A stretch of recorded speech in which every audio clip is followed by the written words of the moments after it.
అందరికీ నమస్కారం. మరి నా పేరు భూమిరెడ్డి రోణమ్మ. నేను రాష్ట్ర మహిళా కార్యదర్శిని. మరి ఈరోజు వీడియో చేయడానికి కారణం ఉంది. కాకినాడ ఎమ్మెల్యే రూరల్ ఎమ్మెల్యే మాట్లాడుతున్నాడు. ఏం మాట్లాడుతున్నాడో అతనికే తెలియట్లా. అరే జగనన్న మరి ఒంటరిగా పోటీ చేసి మరి గెలిచి ముఖ్యమంత్రి అయ్యాడు.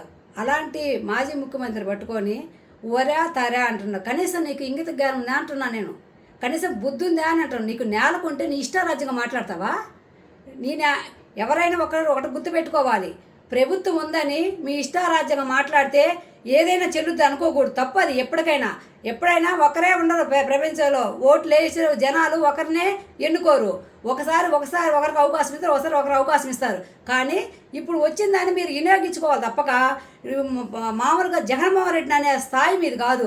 జగన్మోహన్ రెడ్డి గోటికి కూడా సరిపోవడం. నీకెందుకయ్యా? నీకెందుకు అలాంటి మాటలు మాట్లాడుతున్నావు?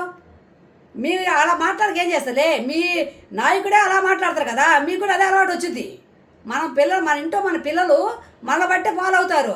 అట్లే మీరు కూడా మీ నాయకుని బట్టే ఫాలో అవుతున్నట్టుంది. కాస్త ఒళ్ళు దగ్గర పెట్టుకొని మాట్లాడాలి. అలానే జగన్మోహన్ రెడ్డి బడుగు బలహీన వర్గాలను కలుపుకుంటూ అందరికీ న్యాయం చేయాలని తను లక్ష్యంగా పెట్టుకున్నాడు. వాళ్ళ కోసమే తను త్యాగం చేసినట్టుగా ఎంత బాధపడ్డా కూడా, ఎంత ఇబ్బంది పెట్టినా కూడా, ఎంత జైలు ఇబ్బంది పెట్టినా కూడా వాళ్ళ కోసం బయటకు వచ్చి వాళ్ళ కోసం గెలిచి వాళ్ళ కోసం మంచి పనులు చేశాడు. ఎందుకంటే జగన్మోహన్ రెడ్డి చేసే ప్రతి మంచి పని కూడా ప్రతి ఇంట్లో కూడా ఉంది.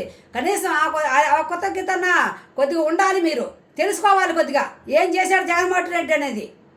అలానే మీ నాయకుడు మరి 2 దిక్కల పోటీ చేశాడే, మరి ఆ రోజు ఎందుకు గెలవలేకపోయాడని నేను అడుగుతున్నాను. నేను ఈరోజు గెలిచిండంటే 3 పార్టీలు కలుసుకొని గెలిచావయ్యా.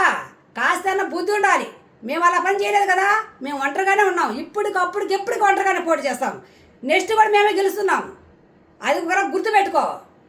ఒళ్ళు దగ్గర పెట్టుకొని మాట్లాడితే బాగుంటుంది. ఇలాంటి మాటలు ఇంకొకసారి కానీ మాట్లాడితే కాస్త బుద్ధి ఉండాలి మీకు. కథను ఉంటుందా? నీ బుద్ధి ఎవరన్నా ప్రజలకు న్యాయం చేసావా? ఈరోజు అగపడుతున్నావు నువ్వు. ఈడే ముందు నువ్వు గెలిచిన తర్వాత నువ్వు ప్రజలకు ఎక్కడ న్యాయం చేసిన కదా నాపడ్డావా? అంటే నువ్వు జగన్ తిట్టడానికి వచ్చినావు బయటికి. ఒళ్ళు దగ్గర పెట్టుకుంటే ఎవరికైనా మంచిగా ఉంటుంది. మాట్లాడితేప్పుడు వెనక ముందు ఆలోచించుకోవాలి. అది మీ ఇష్టారాజ్యంగా మాట్లాడితే ఇక్కడ ఎవరు ఊరుకురు. వైఎస్ఆర్ కాంగ్రెస్ పార్టీ ఎప్పటికి కూడా ప్రజల కోసమే బతుకుద్ది, ప్రజల కోసమే న్యాయం చేస్తుంది, ప్రజలతోటే మనేకమై ఉంటుంది అనమాట. అలాంటి మా జగనన్న గురించి నీ ఇష్టారాజ్యంగా వంట పెడితే నువ్వు ఒరే తరంట కాదు, అదే మాట మేమంటాము. నీకెంత కుచ్చుకుంటుంది? మీకు బాధ అనిపిస్తుందా మీ నాయకుడిని అంటే?